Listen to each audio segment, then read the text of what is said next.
తెలంగాణ బీజేపీలో internal war నడుస్తోందనేది చాన్నాళ్ళుగా వినిపిస్తున్న talk. అయితే అది ఇప్పుడు పీక్ స్టేజ్కి చేరుకుందన్నది లేటెస్ట్గా వినిపిస్తున్న టాక్. నిన్నటిదాకా నివ్వురు గప్పిన నిప్పులా ఉన్న వ్యవహారం ఒక్కసారిగా భగ్గుమంది. ఇద్దరు నేతల మధ్య ముదిరిన మాటల యుద్ధమే దీనికి గల కారణంగా తెలుస్తోంది. ఇంతకీ ఎవరు వాళ్ళు, ఏంటా కథ?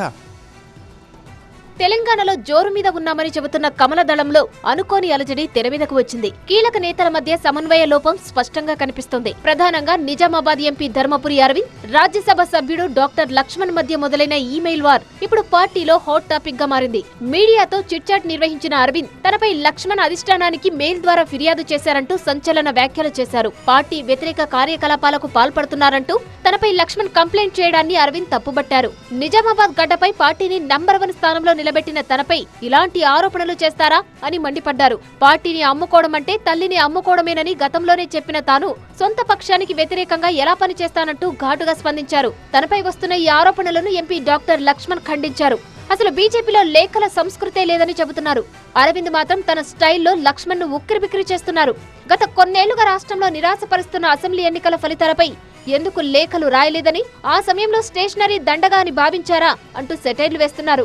2004 నుండి ఇప్పటి వరకు 5 సార్లు అసెంబ్లీ ఎన్నికలు జరిగితే 1120 స్థానాలకు గాను బీజేపీ 18 సీట్లే గెలిచిందని గుర్తు చేశారు. ఈ విషయం గూగుల్ ని అడిగినా చెబుతుందన్న అరవింద్ దానికి లేఖ రాయడం ఎందుకో, స్టేషనరీ దండగా అంటూ మరో సెటైర్ వేశారు.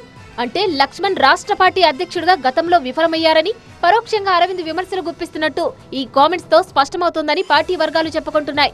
ఈ ఇద్దరి నేతల మధ్య వివాదానికి ప్రధాన కారణం రాబోయే కాలానికి దక్కబోయే కీలక పదవేనన్న చర్చ జరుగుతుంది. ఇప్పుడు 5 రాష్ట్రాల ఎన్నికల తర్వాత కేంద్ర కేబినెట్ విస్తరణ ఉంటుందనే ఊహాగానాలతో పాటు తెలంగాణ నుంచి మరొకరికి కేంద్ర సహాయ మంత్రిగా అవకాశం దక్కనుందనే ప్రచారం కూడా జరుగుతుంది.